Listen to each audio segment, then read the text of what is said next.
বন্ধুরা, এই এত বড় একটা চাল কুমড়ো নিয়ে আমি কি করব?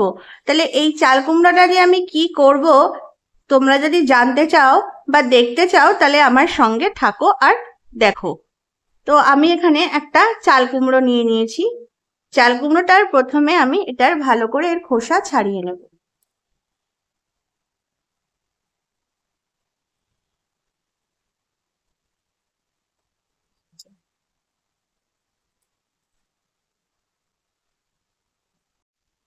তো চলো চাল কুমড়োটার প্রথমে এর খোসা ছাড়িয়ে নিই।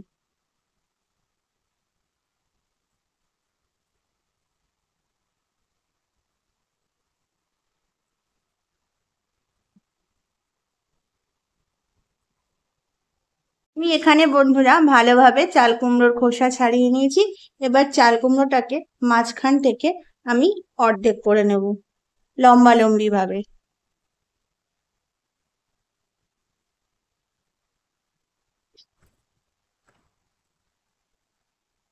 এটাকে অর্ধেক করে নেওয়ার পর এটাকে একটু বেশ মোটা করে কেটে নেব, ঠিক এরকম ভাবে।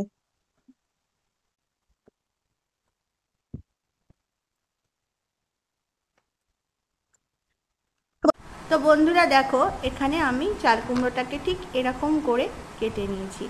এবার এরকম ভাবে কেটে নেওয়ার পর ছুরি দিয়ে এর মাঝখান থেকে ঠিক এরকম ভাবে এটাকে চিড়ে নেব।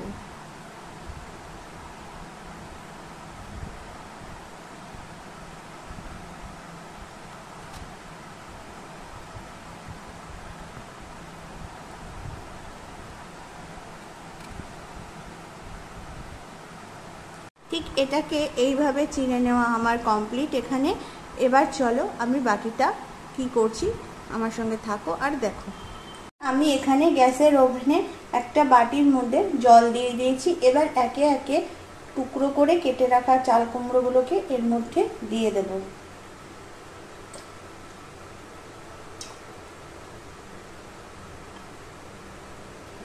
দিয়ে দিচ্ছি বন্ধুরা এর মধ্যে নুন দিয়ে এটাকে ঢাকা দিয়ে দেব আর এটাকে ভালো করে ভাপিয়ে নেব। বন্ধুরা, ওদিকে চাল কুমড়োটা ভাপানো হতে থাক আর আমি এদিকে এই চাল কুমড়ো ভাজার জন্য যে পুরটা দরকার সে পুরটা আমি এখন বানিয়ে নেব। তো এখানে এর জন্য আমি প্রথমে নিয়ে নিয়েছি পেঁয়াজ কুচি। পেঁয়াজটাকে একদম ভালো করে কুচিয়ে নিয়েছি।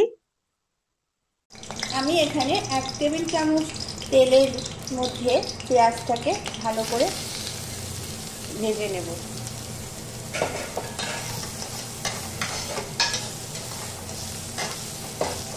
বন্ধুরা, এখানে আমি নিয়ে নিয়েছি কয়েক টুকরো চিংড়ি মাছ। চিংড়ি মাছটাকে গ্রাইন্ডার পটের মধ্যে দিয়ে আমি বেটে নেব।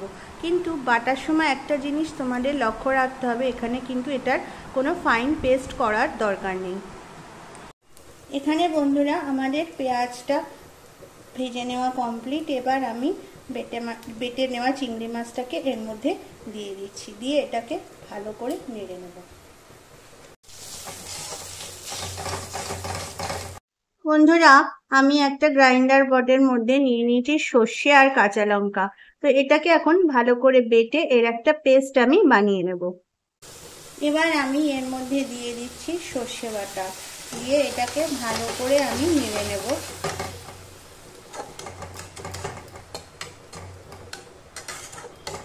আমি চাল কুমড়োটাকে ভাপিয়ে ঠান্ডা করে নিয়েছি আর এদিকে পুরটাও একদম রেডি। তো চলো এবার আমি আস্তে আস্তে একটা একটা করে এর মধ্যে পুরগুলো চাল কুমড়োর মধ্যে সব ভরে নিই।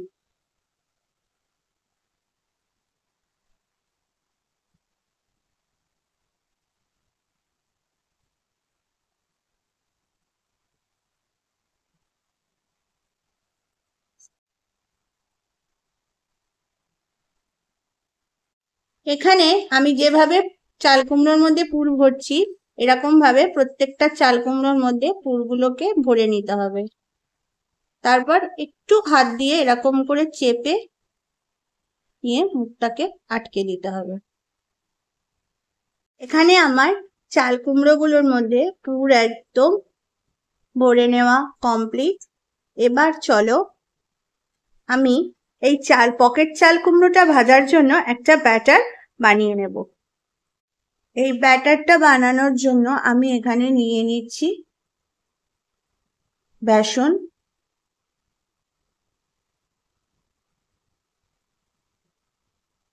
এবার আমি এর মধ্যে দিয়ে দিচ্ছি পরিমাণ মতো জল। আর আমি আগের থেকেই বাটির মধ্যে নুন আর হলুদ নিয়ে নিয়েছিলাম, তো 1 টেবিল চামচ নুন আর 1 টেবিল চামচ হলুদ নিয়ে এবার এটাকে ভালো করে আমি গুলে নিচ্ছি।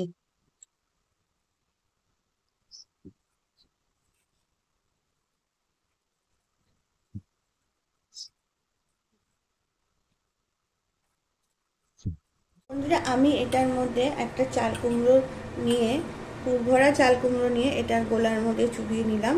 নিয়ে এবার আমি এখানে কড়াইতে দিয়ে দিয়েছি তেল, তেলটাও গরম হয়ে গেছে। এবার আস্তে করে এর মধ্যে দিয়ে দেব, আর গ্যাসের ফ্লেমটা লোতে একদম সিমে করে রেখে ভালো করে ভেজে নেব।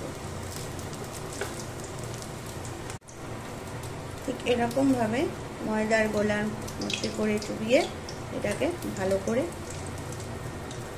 ভেজে নেব।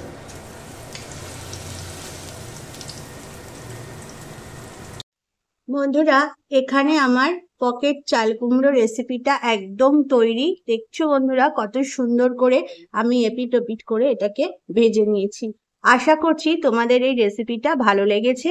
যদি তোমাদের ভালো লেগে থাকে তাহলে অবশ্যই বাড়িতে আর দেরি না করে একবার করে ফেলো। তাহলে আজ এই পর্যন্ত, আসবো আবারও নতুন একটা রেসিপি ভিডিও নিয়ে। টাটা।